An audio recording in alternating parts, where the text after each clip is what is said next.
नमस्कार दोस्तों, मेरा नाम है प्रकाश और आप देख रहे हैं बुंदेल भास्कर। जब चर्चा होती है चेले की तो गुरु की चर्चा होना जरूरी हो जाता है। महोबा यदि आल्हा उदल का में चर्चा का विषय बना हुआ है तो आल्हा उदल की जो गाथाएं हैं उनमें उनके पीछे जो जिस व्यक्ति का हाथ है उसकी चर्चा करना बेहद जरूरी हो जाता है। तो प्रमुखता से गाया जाने वाला आल्हा खंड में ताला सैयद का नाम बेहद चर्चा में होता है कि उस ताला सैयद ने उन ऐसे लोगों को सैन्य प्रशिक्षण दिया जिनके बदौलत आल्हा और उदल पूरे विश्व भर में विख्यात हैं। तो आज हम चर्चा करेंगे ताला सैयद की। मेरे ठीक पीछे आप देख रहे हैं जो पहाड़ है, देश दुनिया में विख्यात बुंदेली धरती के सूरवीरों आल्हा उदल के प्रशिक्षक व मार्गदर्शक ताला सैयद असाधारण व्यक्तित्व के स्वामी थे। बुंदेली धरती के सूरवीर आल्हा उदल का नाम कौन नहीं जानता, लेकिन उनका मार्गदर्शन करने वाले चाचा ताला सैयद को शायद कम लोग ही जानते होंगे।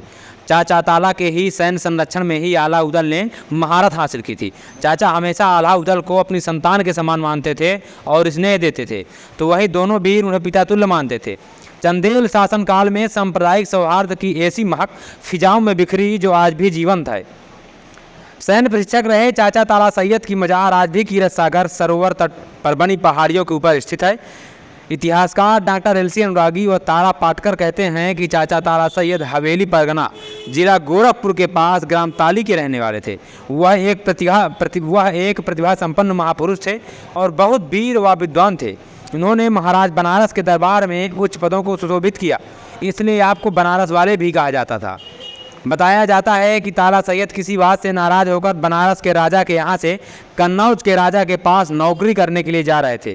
उसी समय बिठूर के मेले में उरई के राजा माहिल के उकसाने पर कलिंग राय ने महोबा के राजा परमाल की रानी मल्हना का नौलखा हार हासिल करने के लिए आक्रमण करवा दिया था। तब चाचा ताला सैयद ने बड़ी वीरता से इस आक्रमण को विफल कर रानी की रक्षा की। चाचा की वीरता व सूझबूझ को देखकर महोबा के चंदेल शासक राजा परमाल ने उन्हें अपने दरबार में सैन्य शिक्षा का प्रशिक्षण देने के लिए सेना के सर्वोच्च पद पर नियुक्त कर दिया। उनके संरक्षण में महोबा के सूरवीर आल्हा उदल के साथ मलखान, ढेबा, लाखन सहित अनेकों योद्धाओं ने सैन्य शिक्षा में महारत हासिल किया।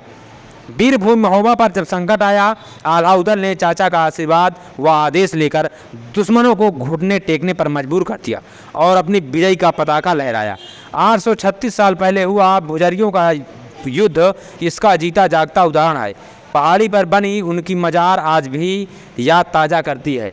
चाचा की मजार है जो आप साफ तौर पर देख सकते हैं। मैं मजार पर पहुंच गया हूं, इस ऊंची पहाड़ी पर बड़ी मेहनत के बाद पहुंचने पर मैं पहुंचा हूं। आप देख सकते हैं साफ तौर पर कि चाचा ताला सैयद की मजार यहां पर है। हालांकि जिम्मेदारों की कहा जाए अनदेखी के कारण चाचा ताला सैयद की मजार आज ध्वस्त पड़ी हुई है।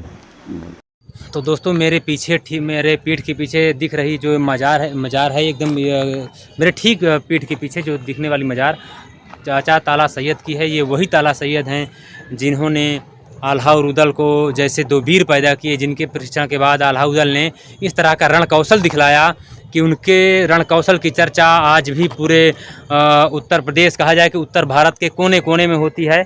और आल्हा खंड जिसको सुनने के बाद लोगों के रोंगटे खड़े हो जाते हैं और शरीर में बहने वाले खून में एक तेज़ी हो जाती है। कहा जाए कि शरीर में बहने वाला खून खौलने लगता है, उबाल मारने लगता है।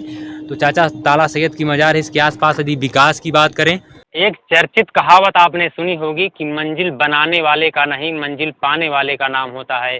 तो आज चाचा सैयद की मजार इस बात की गवाह है, इस बात का प्रमाण है कि जो गुरु होता है या कहा जाए कि जिसने अपने प्रशिक्षण द्वारा अपने बुद्धिमानी के कारण जो है ऐसे वीर लोगों को प्रशिक्षित किया जिनका नाम आज भी उत्तर भारत के इतिहास में अमर है। जिन्होंने ऐसा माना जाता है कि जो सूरवीर योद्धा पृथ्वीराज चौहान को हरा सकते थे, ऐसे पृथ्वीराज चौहान जिन्होंने 17 बार मोहम्मद गौरी को हराया, ऐसे वीर राजा को हराने वाले जो कहा जाए कि ऐसे सैन्य सेनापति थे जो सैन्य टुकड़ियां संभालते थे, उनके गुरु चाचा ताला सैयद की मजार का हाल ये है कि यहाँ पर जो है डेकोरेशन के नाम पे या कहा जाए संरक्षण और संवर्धन के नाम पे कुछ नहीं किया गया है। हालांकि सीढ़ियाँ बनाई गई हैं पहाड़ में चढ़ने के लिए,